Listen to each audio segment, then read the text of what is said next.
गीता 18 के श्लोक नंबर 62 में भगवान स्वयं कह रहे हैं कि अर्जुन उस परमेश्वर की शरण में जा जिसकी कृपा से परम शांति व शाश्वत स्थान अर्थात सतलोक को प्राप्त होगा। वो परमेश्वर कौन है, कहां है, कैसा है, जानने के लिए कृपया अवश्य सुनिए जगत गुरु तत्वदर्शी संत रामपाल जी महाराज के अमृत वचन। तो फिर क्या बताते हैं, इस काया का गर्भ न करियो के काला के गोरा रे।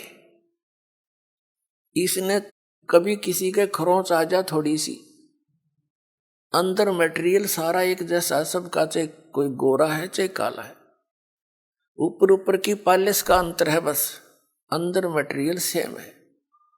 और इसमें मटेरियल क्या है, कभी कोई कुत्ता मरा हुआ देखा हो आपने सड़क के एक्सीडेंट में, उसका वो आंत बाहर निकली पड़ी होती है, देखने में दिल भी ना करे, उल्टी पड़ जाए, कहीं टट्टी निकल रही है, कहीं पेशाब, और कहीं उसका आंत सारी बाहर पड़ी है, मांस पड़ा है। यो सांग है जिसने आप ठाए फिरो हो, और इस मांडी पाक रहे हो, धरती तोल रहे हो, कभी कुछ पॉलिश कर रहा है, कभी उसको पाउडर ला रहा है, स्वस्थ रखने के लिए इस बॉडी को, क्योंकि इसकी हमें घनी जरूरत है, उसके लिए आप इसकी आवश्यक औषधि वस्तु प्रयोग कर सकते हो, उससे एक्स्ट्रा करते हो बकवाद है। और भगत ने बकवाद स्वभाव नहीं चला, नहीं इस भक्ति मार्ग। इसको वही समझें जो यो मटेरियल है, इसे अलग सोचकर हम इसकी कोई और ज्यादा चकाचौंध करने की चेष्टा करते हैं तो हम भगत नहीं है। हमने समझा नहीं है ये क्या वस्तु है, और ये इतनी अनमोल है। वैसे तो यह मिट्टी है, लेकिन इस मिट्टी से हम सोना बना सकते हैं, मोक्ष रूपी सोना, और इसके अतिरिक्त वो हो नहीं सकता। तो कहते हैं ये देही सोंगी नहीं, ये महंगी रत्नों मोल है। या नरी सस्ती भी ना समझना, ये बहुत कॉस्टली है। असंख्य जन्मों के बाद दाव लगता है इस मानव शरीर का, और इसको हम उसी पशु पक्षियों की क्रियाओं में नष्ट कर जाते हैं। तो परमात्मा कहते हैं धिक्कार है तुम्हारे जीवन को। अब इसको हम सफल करेंगे, मनुष्य जीवन को। इसके बारे में बताते हैं, इस माया का गर्भ ना करियो के हाथी के गोडारे, और जोड़ जोड़ धन बहुत बटोड़ा लाखों और करोड़ारे। कबीर साहब कहते हैं कि सर्व सोने की लंका थी वह रावण से रणधीरम, एक पलक में राज विराजी फिर जम के पड़े जजीरम। सारी सोने की लंका बनाए बैठा था कुबद्दी, सोने के जैसे हम गारा मिट्टी के ईंट बनाते हैं, ऐसे सोने की ईंटें बना के और सोने की गारा से उसको चढ़ा रखा था। और कहते हैं एक पलक में राज विराजी, राज से विहीन हो गया एक सेकंड में, और फिर यम के पड़े जंजीरम, काल के दूत ले गए उसे न जकड़ के। हमें ये दंत कथा सुनाया करते ये आचार्य और शंकराचार्य, हमारे धर्मगुरु, ये मंडलेश्वर संत। कहते हैं रावण की मुक्ति होगी, श्री राम के हाथों मर गया, कोई बात हुई है? इसी को दिन को भी मार दो, ऐसे जालिम व्यक्ति को फिर स्वर्ग मिल लगा, मुक्ति होया करे उसकी। फिर भक्ति की आवश्यकता क्या रहेगी? राम तो मर जाते सारे, फिर राम ने अपना परिवार ना मारा एक भी, जब सद मुक्ति होनी थी। तो ये बकवाद गड़ा करते, न ज्ञान था को नहीं, जनता को मूर्ख बनाकर अपने पीछे लगाए रखना इनका उद्देश्य था। अब बुद्धिमान हो, भक्ति करनी है तो विवेक से करो, न तो कोई फायदा नहीं डले डोन का। तो परमात्मा बताते हैं कि इस संसार की किस वस्तु की डिमांड करते हो आप? क्या मांगू कुछ स्थिर ना रहाई, और देखत नैन चला जग जाई। 1 लख पूत 1.25 लाख नाती, उस रावण का दीवान बाती। यदि आप भगवान से धन की डिमांड करते हो, रावण जितना धन तो आप मेरे ख्याल में 100 जन्म भी नहीं इकट्ठा कर सकते। और एक पुत्र ना है किसी के, वो पुत्र डिमांड करता रहता है, बस ये मरे जाए, वो पुत्र वाली डिमांड ना पूरी होती इसकी। तो बिना ज्ञान के हम ऐसे दुखी थे, इस ज्ञान से हमारी 90% ये अननेसेसरी जो डिमांड है ये खत्म हो जाएगी।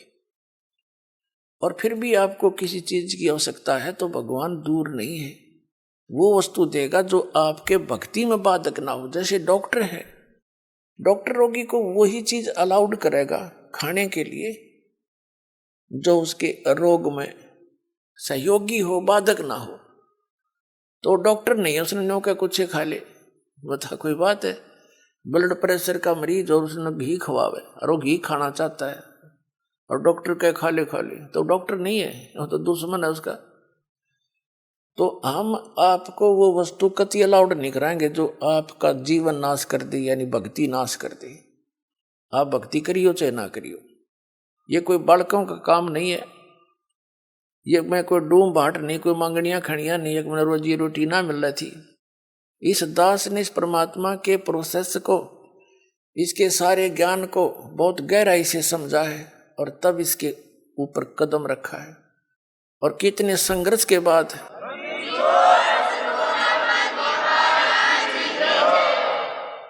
ये दास जूनियर इंजीनियर सिविल हरियाणा में नौकरी करता था, इरिगेशन डिपार्टमेंट। जब से ये ज्ञान हुआ एक नारी तड़प बनी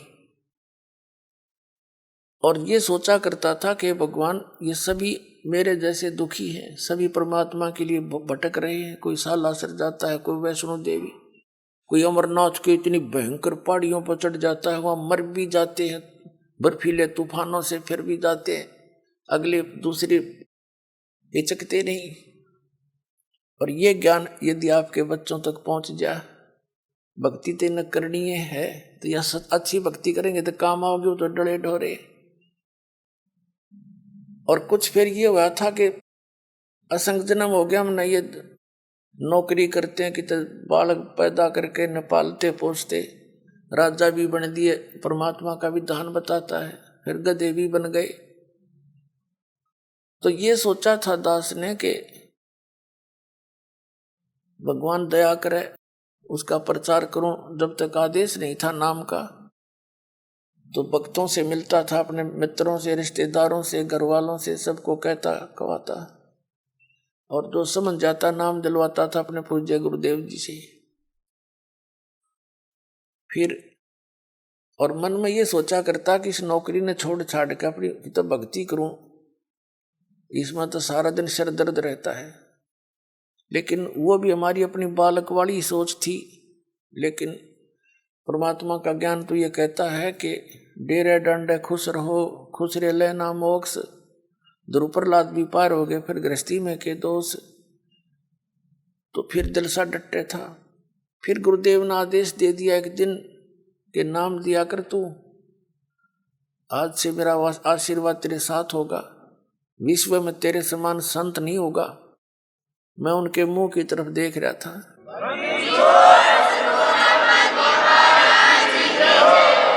क्योंकि अपनी औकात से जीव खूब परिचित होता है, मानने चाहे ना माने। मुझे अपनी स्थिति का पता था कि जितना वजन इन्होंने दास पर रख दिया इस योग्य नहीं है। फिर भी मेर है उनकी, गुरु मेर करें तो कागज हंस बना दे। तो उन्होंने कहा तेरे साथ रहूंगा, चिंता मत करना।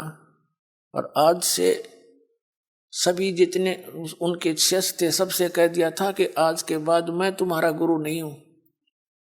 आज से दोबारा इससे उपदेश ले लो और इसको गुरु बनाओ, इससे तुम्हारा मोक्ष होगा।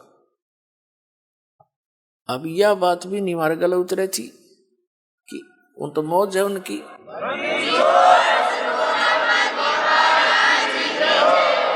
कहने का भाव यह था कि उन्होंने अपना वजन तार दिया।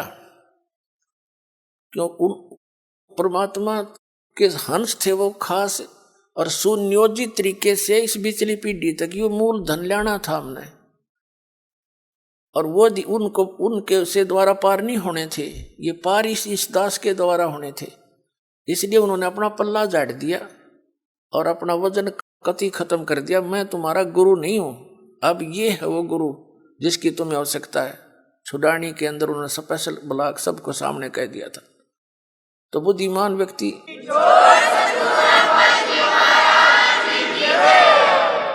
तो तो पहले तो यूं था भी चलो परमात्मा का भी दान है, भक्ति भी करेंगे, अपने बच्चा में भी रहेंगे। फिर मन में उमंग उठी कि भगवान ही बाप के गुण गाऊंगा, आदेश दे दिया नौकरी भी छोड़ दूंगा। क्यों?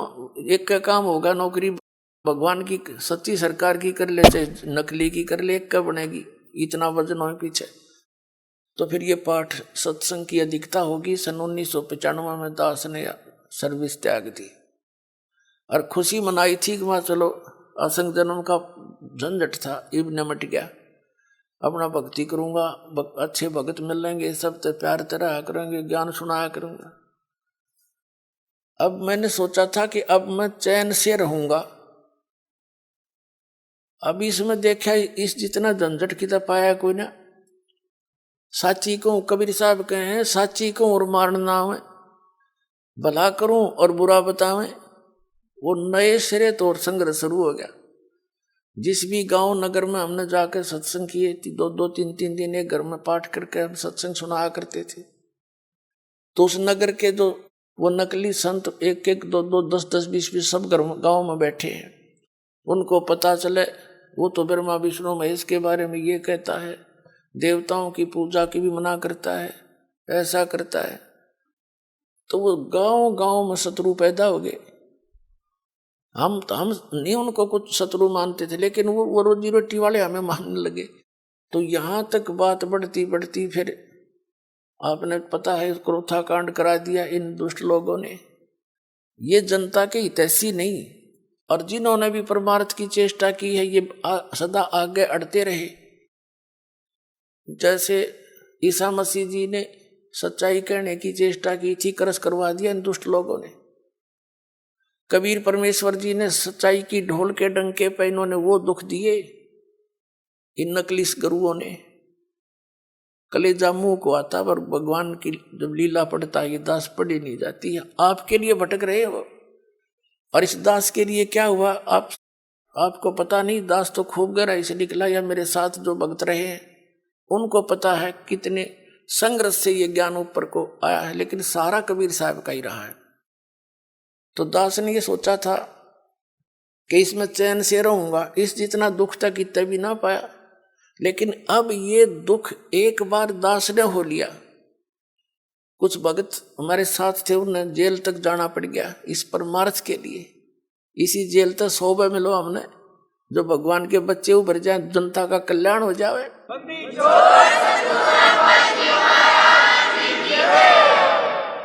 तो उस दिन से लेकर आज तक वो संघर्ष जारी है। लेकिन अब परमात्मा की दया होगी कि परमात्मा के बच्चे इन प्रमाणों को देखकर अब इनका यो ज्ञान समझ में आ गया, इन्हें सो आ गया। पहले तो सुहा हुआ ही नहीं था, टीवी ऑन करें थे और यूं पता ये सुनने को मिल जाए ब्रह्मा विष्णु महेश नासवान है, टीवी बंद कर दे थे। 36 गाल दास ने दे थे। यो बकवाद करता है, ब्रह्मा विष्णु जी को भी नासवान बताता है, इनके माता पिता बताता है। मैं तो पढ़ के सुनाता हूं, बताता नहीं। इनका इतिहास लिखा हुआ है, और वो तुम्हें पढ़ने को, आप जी को मिला नहीं पढ़ने को, आप समझ नहीं सके। दास तो समझ आ रहा है कि ये लिखा है इनके इतिहास में, तो अब मान गए ये। तो कहने का भाव ये है पुण्यात्मा, जो प्रसंग चलता था वही आते हैं कि जैसे क्या मांगू कुछ थिर ना रहाई, और देखत नैन चला जग जाई, 1 लख पूत 1.25 लाख नाती, और उस रावण के आज दीवान बैठी। के मांगे यहाँ की घटिया वस्तु, ठीक है भगवान दे रहा है, ठीक है, और डिमांड करो ना देते ये मत सोचो कि भी भगवान ने ऐसा क्यों नहीं दिया। ये सब कुछ दे सकता आपको, ये जो चाहे सो कर सकता कबीर परमात्मा। इसकी डिक्शनरी में इम्पॉसिबल वर्ड नहीं है, ये वो समर्थ परमात्मा है। लेकिन बात यही ध्यान में रखना कि डॉक्टर उसी को वही वस्तु अलाउड करेगा जो उसके रोग में बढ़ावा नहीं, रोग ने सहयोगी हो। तो ये भी आप ध्यान रखना, ऐसी वस्तु आपको यहां से मिलेगी नहीं जो आपकी भक्ति का नाश करे, और बाकी आपका काम कोई 8 लाख गएगी नहीं। ये सत्कर मान लियो, बेसिक लिख लेना कि तक कोने में डायरी के।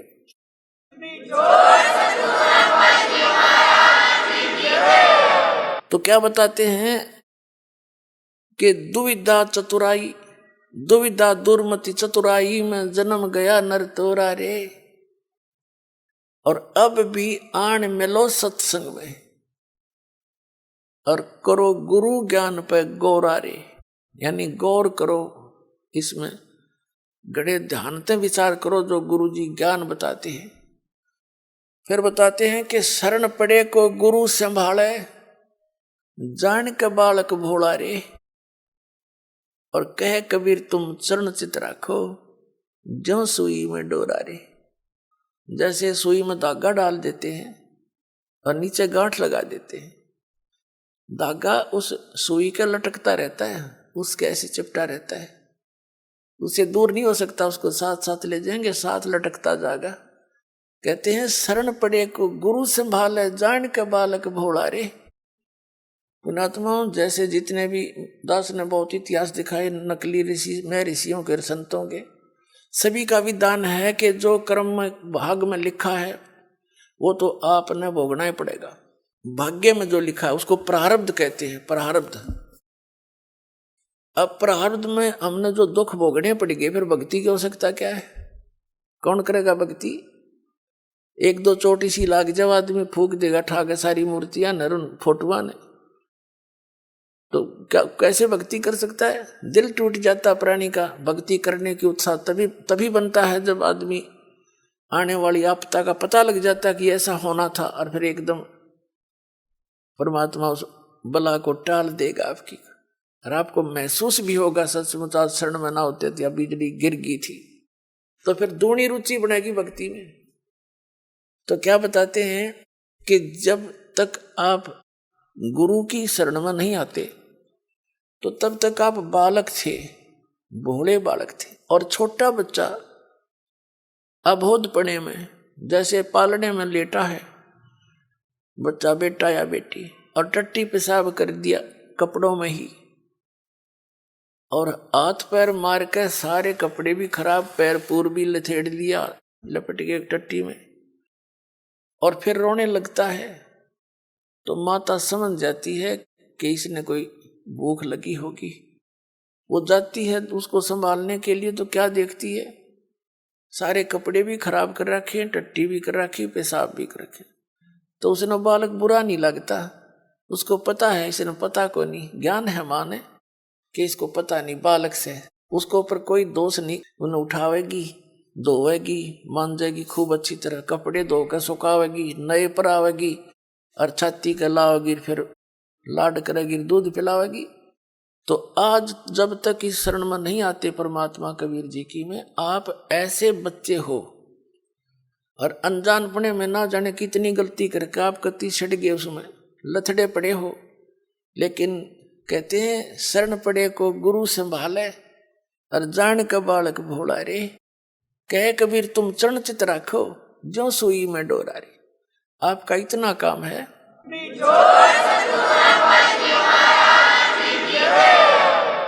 आपके जो प्रारब्ध में जो पहले के जितने भी पाप थे वो आपके साथ लपेट के भेज रखे काल ने, और जिसे पुण्य थे वो भी अंदर डाल दिए, तो आपके दोनों मिलाकर मिश्रण कर रखे। तो अब परमात्मा आपके उन पापों को धोएगा सारा ने, और फिर आपको समझ कर लेगा, और समझ करके फिर सीने का लगाओगा, और सतलोक में ले जाकर दूध पियाओगा, यानी वहां सदा सुखी कर देगा आप।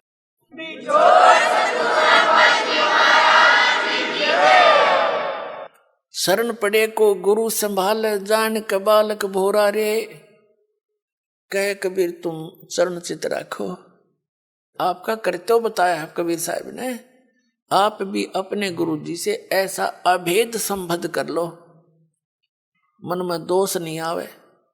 जिस दिन आपके गुरु जी के प्रति कोई विकार आता है, यानी कोई कमजोरी झांकते हो गुरुदेव के अंदर, तो उस दिन आपका नाम खंडित हो जाता है। और काल यही चाहता है कि ये एक बार संत से इसका कनेक्शन कट जा, फिर यो कितने धक्के खाए जाइयो, कहीं तेरा लंबा चौड़ा का क्षेत्र है इसका, तो फिर इसको यही उलझा कर मार देता है। तो परमात्मा कहते हैं द्वार धनी के पड़ा रहे, धक्के धनी के खावे, 100 काल जगजोल ही पर द्वार छोड़ नहीं जावे। एक ये फाइनल फार्मूला है इस भक्ति मार्ग में। इस परमात्मा कबीर जी के धनी के द्वार पर पड़ा रहे और इसी के धक्के खावे। 100 काल जगजोल ही, कितना ही काल आपको झटके देता दिखे पर परमात्मा से दूर नहीं होना, यह बहुत बड़ी भूल हो जाएगी आपकी। अगर जैसे हम अज्ञानता में यानी बगैर अध्यात्म ज्ञान के कई बार बहुत कमजोर सोच बना लेते हैं और हम भूल जाते हैं कि हमने युगों युगों से पापों की गठड़ी बांध रखी है। और उसके लिए परमात्मा कहते हैं धीरे धीरे रे मना, धीरे सब कुछ हो, माली सींचे 100 घड़ा तो समय आए फल हो।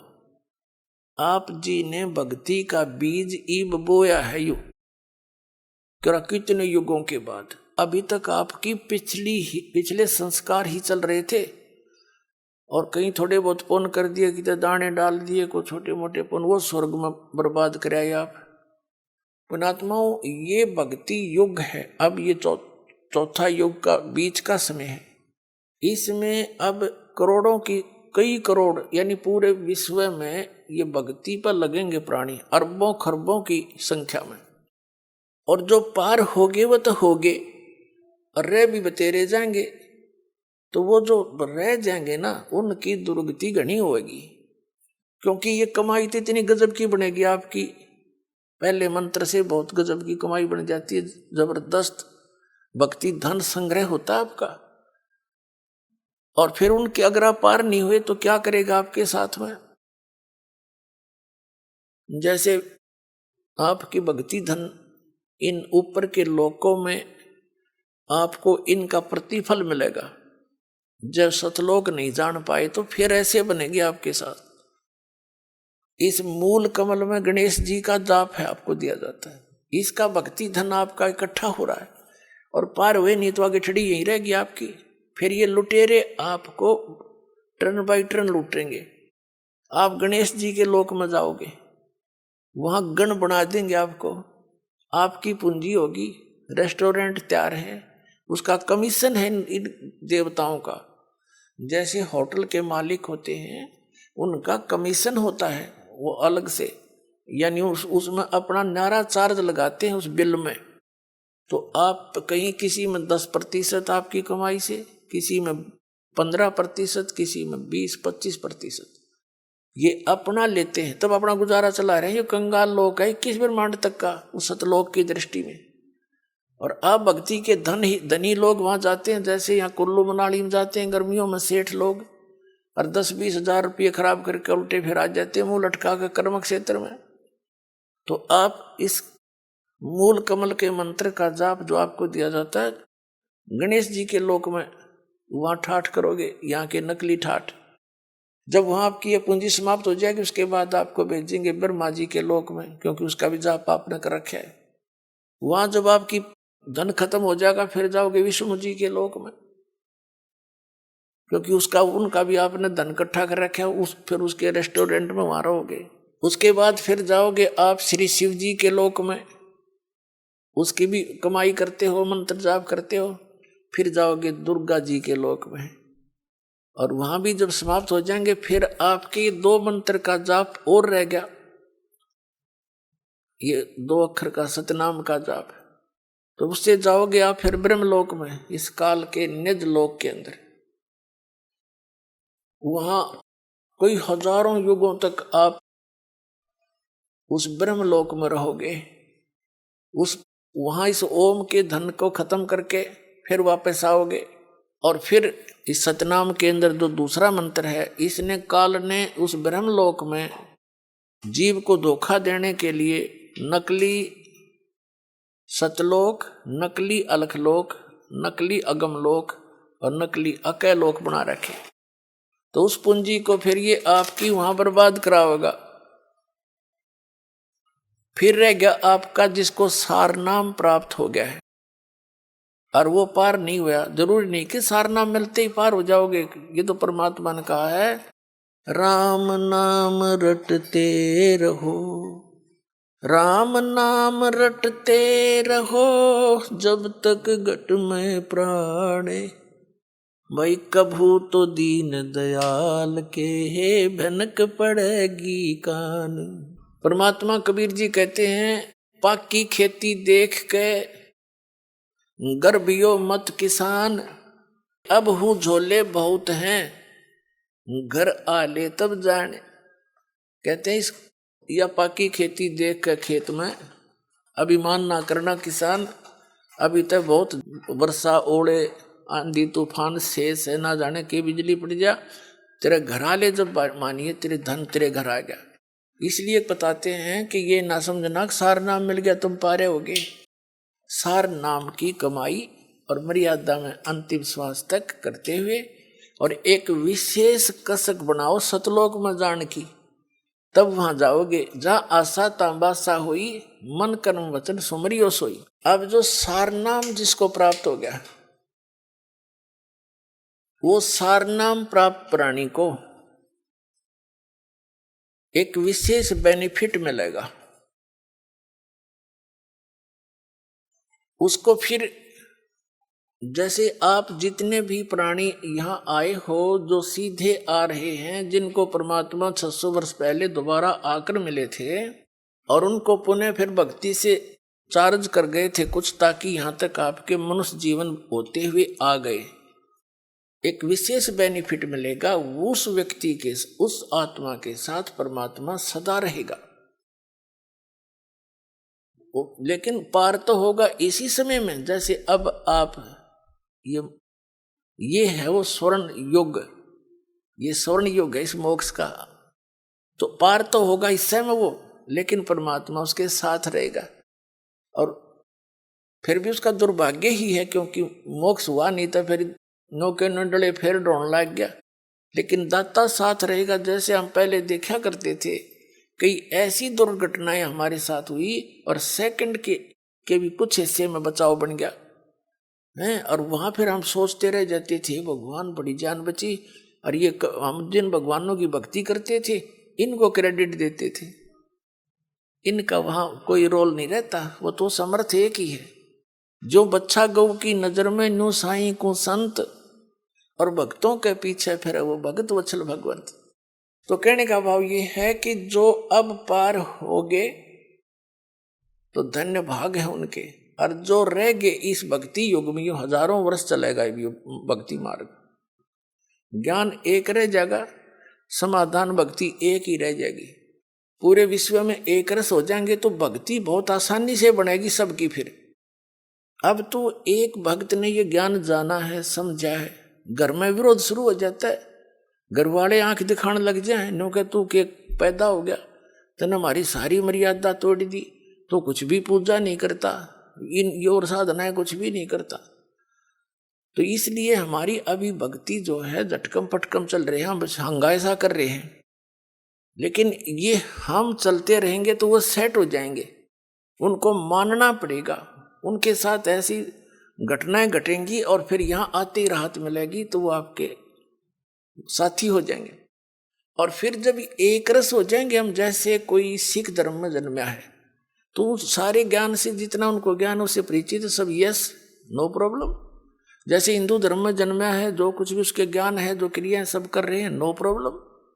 तो फिर ये सारा कुछ ज्ञान एक हो जाएगा, एक मर्यादा, एक साधना, एक ही परंपरा हो जाएगी, फिर नो प्रॉब्लम। फिर तक जितने सांस लोगे परमात्मा की तरफ ही होंगे। बहुत आसान मोक्ष है, सबसे आसान काम यहाँ से मुक्ति पाना है, जो आज तक पहाड़ बन रहा था। इस सीधे से इस मंत्रों से काम करते करते भक्ति करो, प्यार से रहो, सबको दुखी जानो, यहाँ सभी दुखी हैं, यहाँ सब लावारिस हैं, ये समझ लेना आप। लेकिन कद समझ में आओगी वो थोड़ा टाइम लगेगा। हम सब लावारिस हैं, हमारा वारिस सतलोक में है और हम अपनी गलती करके इस काल का फंस गए। ये तो विलियन है, हर तरह से धोखा देकर हमसे सब क्रियाएं बाई फोर्स करवा रहा है। किसी भी कार्य को देख लो आप, संतानों उत्पत्ति बाई फोर्स कराता है, इतनी वासना पैदा कर देता, बलात्कारों तक कर जाते हैं दुष्ट लोग। तो कोई बात है या? और इसी कोई भी कार्य आप देख लो, सारा विवश करके करवाया जा रहा है, ये नहीं करोगे तो ऐसा नहीं होगा, ऐसा नहीं करोगे तो ऐसा नहीं होगा। और वो सतलोक है जहां पर आप जिस सुख की यहाँ खोज कर रहे हो वहां मिलेगा। जैसे यहाँ हमने कहाँ तक कोशिश कर ली, रिमोट लगा लिए टीवी चलाने के, अंगूठा नहीं, काम ना करना पड़े, मौज करें, लेकिन क्या एक रिमोट से काम खत्म हो गया? तो ये हमारी चेष्टा है कि हम काम थोड़ा करें, सुख गणा हो, धन गणा मिले, सुविधा सारी हो, और काम करना नहीं हो।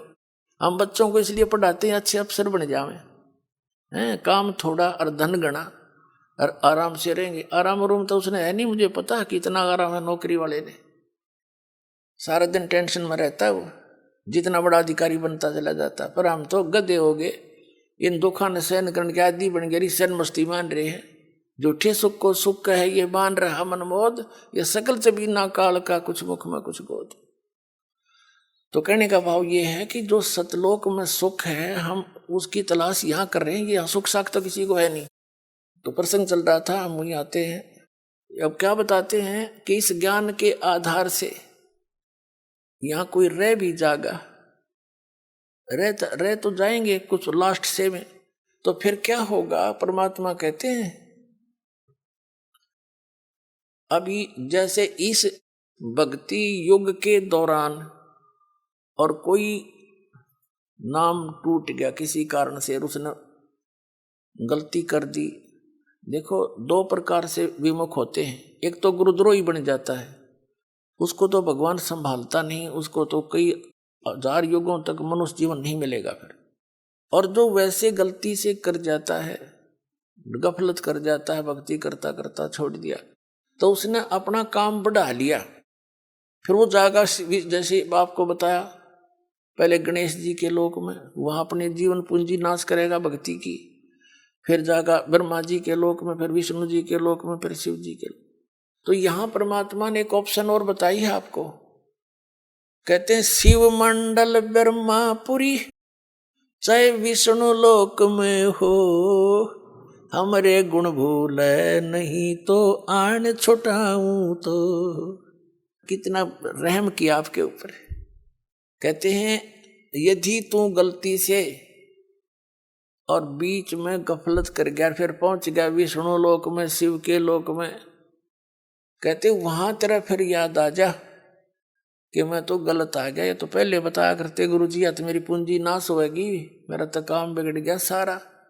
कहते वहां भी जो हृदय तो रोएगा ना तू, तुझे वहां से भी छुटवा लाऊंगा और पुनः मनुष्य जन्म दिवा कर तुझे फिर से लाइन में ला दूंगा।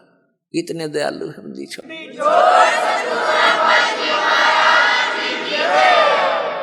शिव मंडल ब्रह्मापुरी चाहे विष्णु लोक में हो, और हमरे गुण भूले नहीं। ये गुण है भगवान के, ऐसा दयालु है, ये कर्म करने चाहिए, इनकी पूंजी हमने यहाँ नहीं प्रयोग करनी है, ये तो हमारे साथ धोखा हो रहा है। कहते ये गुण तरह याद रह गए वहां भी। शिव मंडल ब्रह्मापुरी चाहे विष्णु लोक में हो, हमरे गुण भूले नहीं तो आन छुटाऊं तो। और फिर क्या होगा? जैसे लास्ट में जो रह जाएंगे, लास्ट के क्या होगा? लास्ट जो भक्ति इस कलयुग में हजारों वर्ष तक ये अब चलेगा, दाता की दया होगी, क्योंकि प्रोमिस है परमात्मा का कि इस पिछली पीढ़ी में जहाज भर भर ले जाऊंगा सतलोक में अपने बच्चा की, और वहां ठाठ कर देंगे।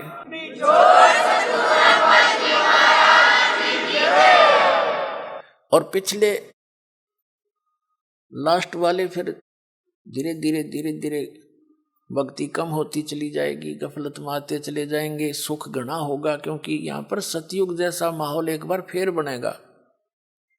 और यो सुख भी इस जीव का दुश्मन है। कबीर साहब कहते हैं कि सुख के माथे पत्थर पड़ो, जिसते नाम हृदय ते जावे, और बलिहारी व दुख के जो पल पल नाम रटावे।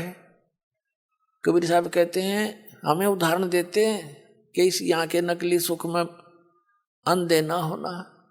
कबीर साहब कहते हैं, आग लगाए से सुख के, जिस तो भगवान ते दूर हो जावा। ये परमात्मा ऐसा सुख ना दिए जिस तो आप ते दूर हो, और ऐसा दुख बनाए रखना जिससे आपकी याद बनी रहे। बलिहारी व दुख के जो पल पल नाम रटावे। तो इस प्रकार परमात्मा हमें अपने उदाहरण दे देकर समझाते हैं कि यहाँ क्या सुख की ज्यादा डिमांड करने की आवश्यकता नहीं है। जब सुख घना हो जाता है, ये जीव परमात्मा से दूर अवश्य होता है। आप देख लो कितना बड़ा सेठ हो, ठीक है, कभी महीने 6 महीना में कितना माथा टेक आया, 10,000 रुपये दे आया, बस इतनी सी रह जाती है इनकी। ऐसे मंत्री हैं, मुख्यमंत्री हैं, प्रधानमंत्री हैं, इन मास्ता से है भगवान की पर भक्ति नहीं कर सकते ये।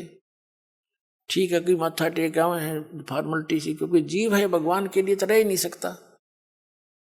तो वो भगवान अगर इस मार्ग पर उनको लगाना चाहो, आज नेड़े भी ना हो, उन्हें तो बकवाद चाहिए। अच्छी बढ़िया बढ़िया कोठी, लंबी कार, सामने घूटी छूटी, कलबा में बकवाद करनी, ये छोड़नी पड़े तो वो छोड़ नहीं सकेंगे। वो जब छोड़ेंगे जब गधे बन लेंगे फिर को मार छुटवा होगा उनकी सारी।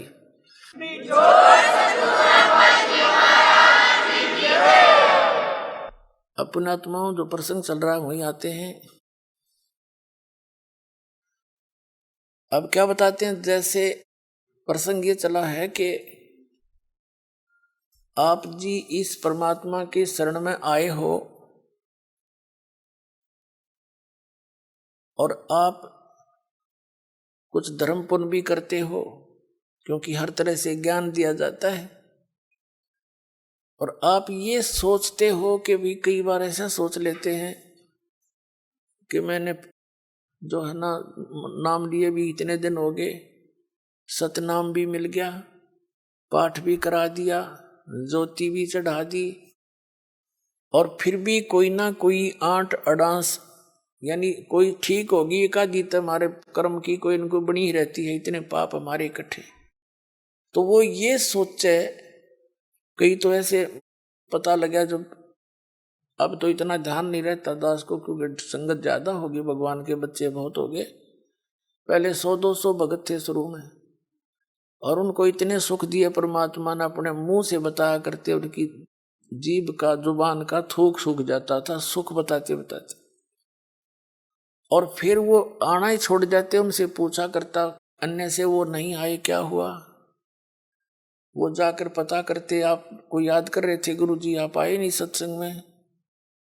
तो वो क्या कहते थे कि हमने तो यह चीज मांगी थी एक, वह हमने मिली नहीं। अब परमात्मा कहते हैं, और साथ में ये उलाना दे, हमने पाठ भी करा लिया, 1 साल हो गया, नाम भी ले रखा था, ये ऐसे ऐसे हमारे साथ ऐसे हो गया। तो उनको फिर भगत समझाया करते थे कि आपको ये सुख भी हुए थे। कहा ये तो हुए थे पर यूं तो ना होया, और तो हुए थे पर एक ना होया। अब कहने का भाव ये पुण्यात्माओं, ये भी ज्ञान की कमी के कारण मार खा जी। तो दास की चेष्टा ये रहती है कि आपको अध्यात्म ये संपूर्ण ज्ञान करवाऊं, और संपूर्ण ज्ञान होए बिना आप भक्ति नहीं कर सकते। कबीर साहब कहते हैं ज्ञान संपूर्ण होया नहीं और अर्धा नहीं छदावे, और देखा देखी भक्ति का यो रंग नहीं चढ़ ठहरावे। तो जब तक आपके हृदय में जख्म नहीं हो जाएगा कि स्थान के अतिरिक्त की ठिकाना नहीं है, ऐसा भगवान नहीं, ऐसा ज्ञान नहीं। और यहाँ भी कोई थोड़ी बहुत ठूठा है तो यह होने दे फिर इसने। इसका कारण क्या है कि जैसे इस तरह के अनजान व्यक्ति कह ही देते हैं, ये भी कर दिया जी, ऐसा हो गया जी, ऐसा नहीं हुआ मुझे। तो सुख एक विचार करने की बात है। सर्दी के अंदर, सर्दियों के अंदर आप दिसंबर जनवरी के महीने में आपने स्वेटर पहन रखी है, जर्सी पहन रखी है, और फिर भी सर्दी लग रही है आपको, तो उसका क्या विकल्प है? क्या समझदार व्यक्ति होगा, क्या वो उस जर्सी ने भी उतार कर धर देगा? अगर मुझे ठंड भी लग रही है, मैंने जर्सी भी पहन रखी है। इस नाम को छोड़ना, इससे दूर होना, इस बहाने कि इतना कुछ कर दिया थोड़ा, वो फिर भी काम नहीं बन पा रहा, यानी कुछ हानि है। तो पुण्यात्माओं, जितना वो जर्सी का काम था, इतना प्रोटेक्शन वह आपका कर रही थी। अरे इसने उतार देगा तो नमूनिया होगा, होता किसान के समझदारी करोगे, यानी जितना भजन भक्ति सुमरण आपने किया है उतना प्रोटेक्शन आपको प्राप्त है। लेकिन सर्दी ज्यादा है, काना के हाथों के लग रही है तो यह लागण दे, या आपका नमूनिया नहीं कर सकती जब दर्शी ना उतारोगे तो, और ये चली जाएगी तो महीने 2 महीने में। तो कहने का भाव ये है, जितनी भक्ति धर्म धन दान आप कर रहे हो ये उतना ही आपका प्रोटेक्शन होता जा रहा है। और थोड़ी बहुत सर्दी यानी पाप कर्मों की सर्दी घनी है आपकी, और थोड़ी बहुत की तो कान कून का लगा है तो लागण दे इसने, इससे बचाव बहुत है। जब दर्शी तार दी तो नमूनिया होगा, मरेगा, जल्दी काम बनेगा। तो उसका प्रोटेक्शन क्या है? मान लीजिए दर्शी से भी सर्दी लग रही है तो कंबल ओढ़ ले, और यानी प्रोटेक्शन है बढ़ा इसका। यानी धर्म करते करते भजन करते करते भी आपके ऊपर कुछ ऐसी वस्तु फिर भी थोड़ी बहुत लगती है आपको सर्दी कर्मा की, तो उसका प्रोटेक्शन कर, भक्ति बढ़ा, धर्म बढ़ा। और द्वार धनी के पड़ा रहे धक्के धनी के खावे, 100 काल जगजोली पर द्वार छोड़ नहीं दो। ये है इसका एक सीधा सा फार्मूला, इसने अपना के रखियो। ये आपको जो है कि वो इंस्ट्रक्शन दी जाती है सत्संग में, कहीं मार ना खा जाओ। तो इस प्रकार आप सोच विचार से चलोगे। कैसे? जैसे गीता अध्याय नंबर 7 के श्लोक नंबर 29 में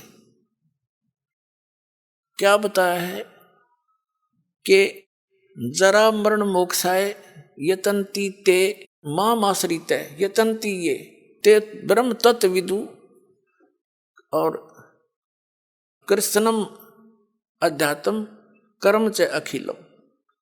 इसका सीधा सा अर्थ है कि जो प्राणी, जो साधक मेरे इस ज्ञान का आश्रय करके कि तत्वदर्शी संतों की खोज कर अर्जुन, चौथे अध्याय के 34वें श्लोक में कहा, और तत्व ज्ञान भी बता दिया चौथे अध्याय के 32वें श्लोक में कि उस सच्चिदानंद घन ब्रह्म के द्वारा अपने मुख से बोली गई जो वाणी है अध्यात्म मार्ग की, वो तत्व ज्ञान है।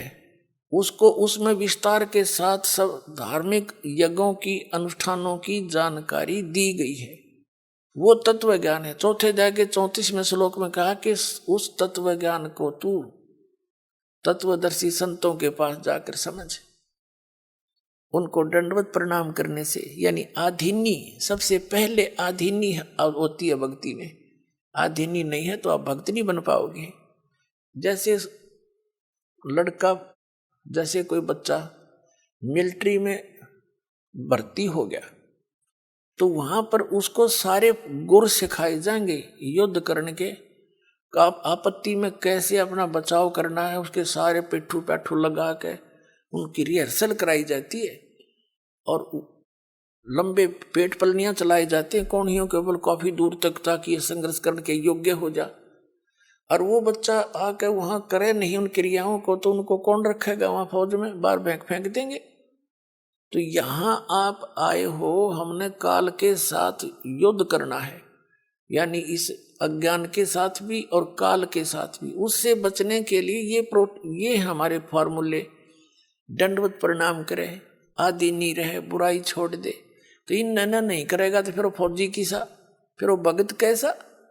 तो आप जी को यहाँ रिहर्सल कराई जाती है। जब आप सतलोक जाओगे ना, यह काम आओगे आपके। अब आज जैसा भाव आपका इस दास के प्रति है, आपके शरीर छोड़ने के बाद भी वैसा ही रहेगा। स्वभाव तो सूक्ष्म शरीर में होता है, ये ऊपर का कवर कांचली यहीं रह जाएगी। जैसे सर्प कांचली छोड़ जाता है, ये तो ऐसी छोड़ जाओगे आप। अंदर है ओरिजिनल वस्तु, वो शरीर भी और है। उस शरीर को, जो इसके अंदर शरीर है, इस भक्ति से उसको चार्ज किया जाता है, और फिर वो है आपका असली शरीर। कब तक? जब तक सतलोक नहीं जाओगे तो वो शरीर है आपका, वो काम देगा, उसमें भक्ति संग्रहित है। फिर जहां जहां हम जाते जाएंगे उसी स्तर के उस शरीर में, जैसे इस पहले 10वें द्वार को पार करेंगे तो उसके बाद हमारा दूसरा शरीर ऊपर का एक कवर और उतर जाएगा। उसके बाद हम 11वें द्वार को पार करेंगे काल के लोक में, तो वहां एक शरीर का एक आवरण और उतर जाएगा।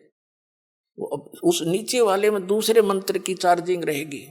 फिर हम उससे जाकर के 12वें द्वार को पार करेंगे, तब वो दूसरे मंत्र वाला जो कवर जिससे चार्ज है वो भी वहां भक्ति वहीं रह जाएगी। फिर केवल तीसरे नाम वाला ही वो आत्मा के साथ जागा और सतलोक में जाकर आपको तुरंत उसके ऊपर अन्य शरीर इट इज फिट हो जाएगा जो वहां के हंसों का होता है।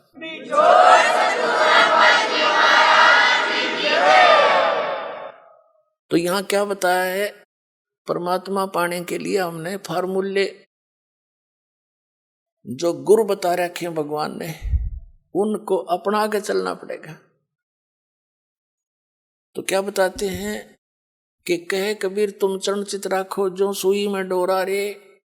तो गुरु जी के प्रति आपकी धारणा ऐसे अभेद अटूट हो जानी चाहिए, आपकी श्रद्धा। तो प्रसंग चल रहा है कि सबसे पहले उसने बताया कि आधीनी से उनसे प्रसन्न करना तत्वदर्शी संतों से। फिर वो तत्वदर्शी संत तुझे वो तत्व ज्ञान बताएंगे। फिर 7वें अध्याय के 29वें श्लोक में हम फिर आते हैं। इसमें कहा कि माम आश्रित है, मेरे पर आश्रित होकर इस ज्ञान जो मैं बता रहा हूं इसने कोई सिरोधार्य कर ले, ऐसी प्रयत्न करके उस तत्वदर्शी संत को खोज लेता है।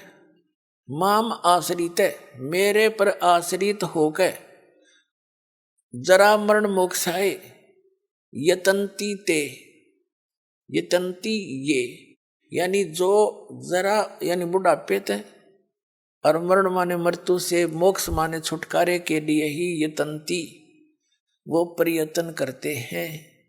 तो वो कौन है? ते ब्रह्म तत्विदु, वे उस तत्व ब्रह्म को जान चुके हैं और कृत्स्नम अध्यात्म, पूरे अध्यात्म ज्ञान से परिचित है। कर्म च अखिलम, और सब कर्मों से परिचित है। क्या बताते हैं, सूक्ष्म वेद में भी कहा कि तुमने उस दरगह का मैल न देखा, धर्मराज के तिल तिल का लेखा। तुमने उस दरगह का महल नहीं देखा, तुमने उस धर्मराज के उस न्यायाधीश के दरबार का पता नहीं। वहां पर एक एक श्वास का भी लेखा है, तिल का भी हिसाब न्यारा न्यारा मिलेगा। आपने सोच भी गंदी रखी है ना, वह भी लिखी पाओगी वहां पर। और आपने सोच भी किसी का भला सोचा भी है, कर नहीं पाए, वो भी आपका गुड अकाउंट में पाओगा। क्या बताते हैं, चिट्टी पायल बाजे पैर और साहेब सुनता है सब लहर।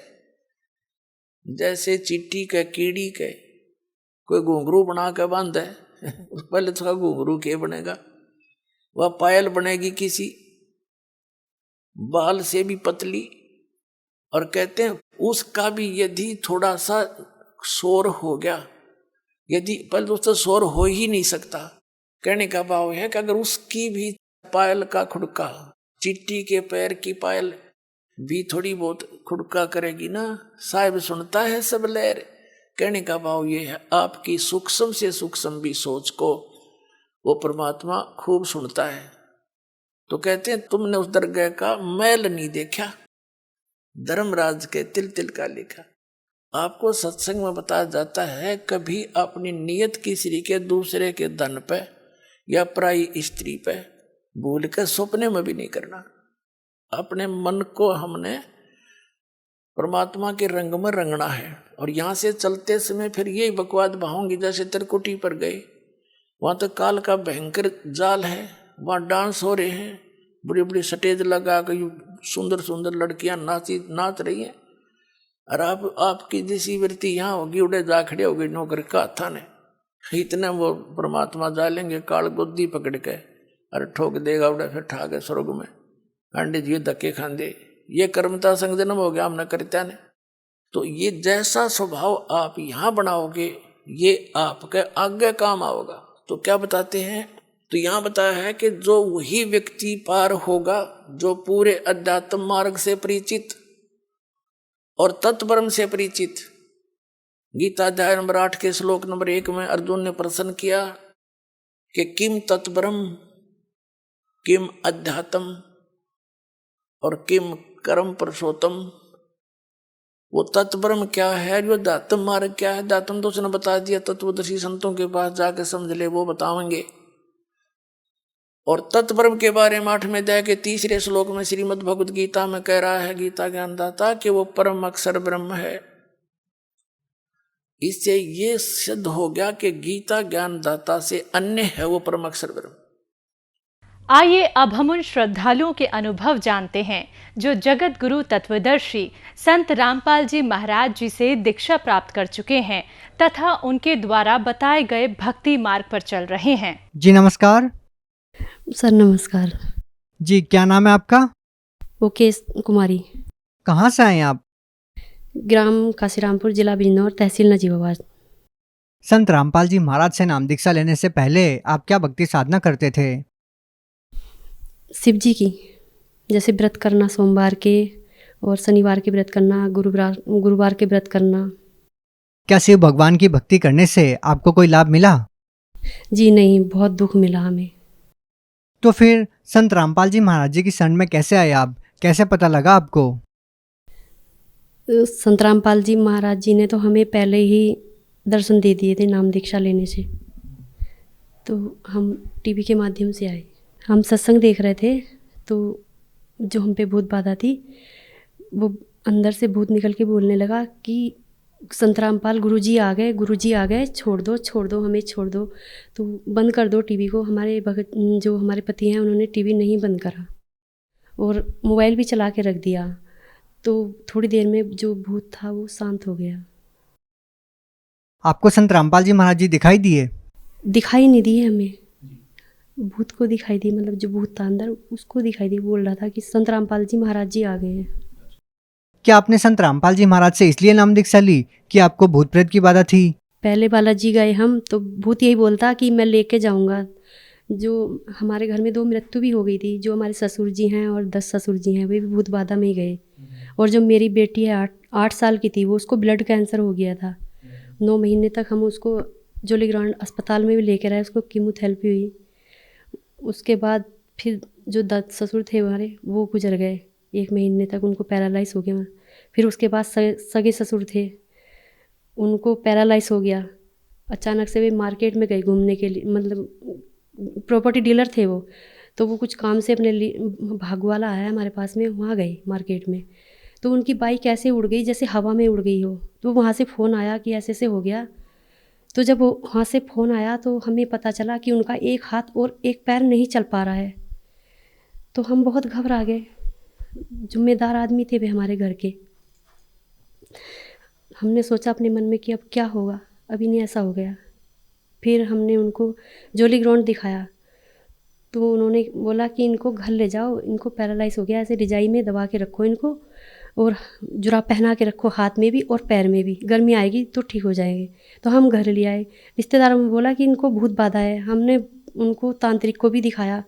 जैसे आज एक तांत्रिक को दिखाया, उसने पैसे मांगे हमसे 10,000 रुपये, उनको 10,000 रुपये दे दिए। फिर दूसरे को दिखाया, फिर तीसरे को दिखाया, फिर चौथे को दिखाया। अब वे रोटी खाते तो उल्टी करते, दवाइयाँ खाते तो उल्टी करते। हम इतना घबराते, कम से कम बीमारी में हमारा 20-30 लाख रुपए लग चुका था। बहन जी, जब आपने संत रामपाल जी महाराज से नाम दीक्षा ली तो आपके जीवन में जो दुख दर्द थे, क्या उन परेशानियों से आपको निजात मिली? जी हाँ। क्या क्या लाभ मिला आपको? सबसे बड़ा लाभ तो यही है, भूत कहता था बार बार कि बालाजी भी जाते थे हम तो तब भी वही नहीं कहता था कि मैं नहीं जाऊंगा, लेके ही जाऊंगा। फिर दोबारा गए हम तब भी वही ऐसे ही बोलता कि लेके जाऊंगा, एक के बाद एक को लेके जाऊंगा, सबको लेके जाऊंगा मैं। संत रामपाल महाराज जी की शरण में आए भी नहीं थे हम। वो भूत बाधा हमारी पहले से ही ख़त्म हो रखी। जैसे गुरुजी आए और उन्होंने आके भूत को दर्शन दिए, हमें तो नहीं दिए, भूत को दिखे। तो भूत बोला कि परमात्मा आ गए, संत रामपाल गुरुजी आ गए, छोड़ दो हमें, छोड़ दो। तो तब हम ऐसे कहते गुरुजी को, हमारे जमान कटे, हम इतना उल्टा सीधा बोलते गुरुजी को। हमारे चचेरे ससुर है ना, उन्होंने नाम दीक्षा 4 साल पहले से ली, वो हमें बार बार आके यही बोलते कि नाम दीक्षा ले लो, सब तीर्थ त्योहार छोड़ दो। हमने कहा हम नहीं छोड़ने गए, तीर्थ त्योहार क्यों छोड़े, हम नहीं छोड़ने वाले तीर्थ त्योहार। तो वे ऐसे कह के चले जाते। और हम ही सत्संग देखने को भी कहते भगत जी, हम नहीं देखते, घर में चलाते सत्संग तो नहीं देखते, हम बच जाते। एक दिन अचानक से हमारा काम ख़त्म हो गया तो हम सत्संग देखने बैठे जैसे, तो हम चरपाई पे से नीचे गिर गए। जब चरपाई पे से नीचे गिर गए तो जब भूत हमारे अंदर बोलने लगा तो तब हमें अंदर से भावना जागी कि हमें आप सत्संग लेना है। शाम को जो साधना चैनल पे सत्संग आता है तब हम देख रहे थे सत्संग। तो रात भर फिर हमसे रहा नहीं गया, हमें इतनी बेचैनी रही कि हमें सत्संग लेना है।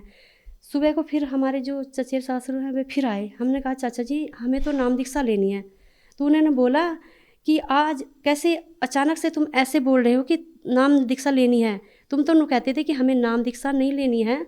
और जैसे हम हमें सत्संग देखने को कहते हैं तो हम गुरुजी को इतना उल्टा उल्टा बोलते कि आप देखो बूढ़े का सत्संग, हम नहीं देखते, हमें समझ में नहीं आता, हमारी जबान कटे। हमने इतना बुरा भला बोला गुरुजी को, बहुत बुरा भला बोला। फिर उसके बाद हमसे नहीं रहा गया। फिर वो बोले तुम ज्ञान समझो पहले तब लेना नाम दीक्षा। हमने कहा हमसे रहा नहीं जा रहा, अने फिर भी तुम समझो, हम तुम्हें पुस्तक ला के देते हैं, पहले तुम उन पुस्तकों को पढ़ो। तो उन्होंने हमें 2 पुस्तक ला के दी, एक कबीर परमेश्वर जी की और एक भक्ति से भगवान की, एक ज्ञान गंगा जो है हमारे पास में रखी हुई थी। तो हमने उन तीनों किताबों को पढ़ा और हमने किसी को देखा भी नहीं था कि ऐसे दंडवत करते हैं। हमने उन पुस्तकों को बराबर से रख के दंडवत करना शुरू किया। तो हमें ऐसा लगा जैसे हमारे ऊपर से बहुत भार बोझ उतर गया है, बहुत हल्का सा हो गया हमारा शरीर। फिर हमने कहा उनसे कि हमसे नहीं रहा जा रहा नाम दीक्षा लिए बगैर, हम तो नाम दीक्षा लेंगे ही। तो जब हमने उनसे बोला तो वो हमें लेके गए नामदान सेंटर पे धामपुर। तो हमने वहाँ जाके नाम दीक्षा ली तो वो भूत फिर से बोला, चीखे मारने लगा। फिर हम अपने घर पे आ गए नाम दीक्षा लेके। हमें 1 हफ्ते के अंदर ही बिल्कुल ऐसे हो गए हम कि हमारे ऊपर कोई भूत बाधा नहीं थी, क्या कोई दिक्कत नहीं थी। दवाइयाँ चल रही थी मेरी देहरादून से 5,000 रुपये महीने की, 2 जांच भी कराई थी हमने, CT स्कैन कराया था और दिमाग की दवाई चल रही थी। हम 3-3 गोलियां खा जाते थे नशे की, तब भी हमें नींद नहीं आती, ना ही दिन में आती ना ही रात में आती। हम खुद परेशान रहते और दूसरों को भी परेशान करते। कभी हम बिजली में भागते मरने के लिए, कभी हौजी है हमारे घर में उसमें कूदने को जाते। कभी हम रात में जब सब सो जाते हम छुप छुप के देखते कि कब ये सोए और कब हम मरे।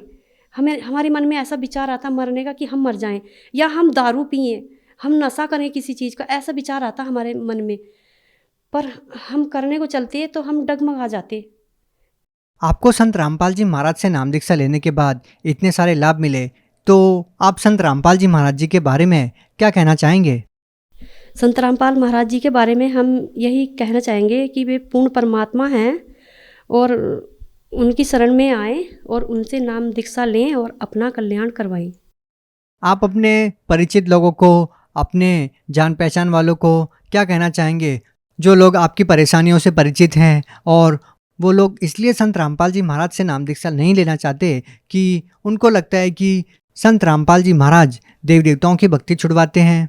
नहीं, वो देवी देवताओं की पूजा छुड़वाते नहीं है, बल्कि वो बताते हैं कि इस तरीके से पूजा उनकी करनी है, मंत्र देते हैं वो, इस तरह से हम उनको पूजते हैं। वो हमारा पूजने का तरीका गलत है, जो जैसे हम पूजते थे इस तरह तो हम अच्छे से पूजते हैं उनको।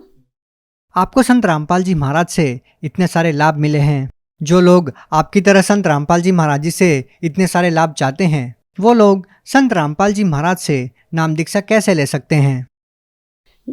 वो नाम दीक्षा ऐसे ले सकते हैं जो संत रामपाल महाराज जी के मतलब उसमें मोबाइल में ऐप है, उस पर सत्संग चलते हैं और उस पर नामदान सेंटर की पूरी जानकारी है और मोबाइल नंबर है।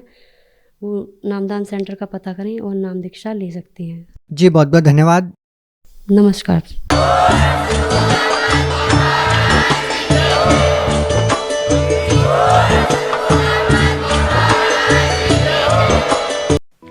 आप सुन रहे थे जगत गुरु तत्वदर्शी संत रामपाल जी महाराज के मंगल प्रवचन। अधिक जानकारी के लिए संपर्क करें।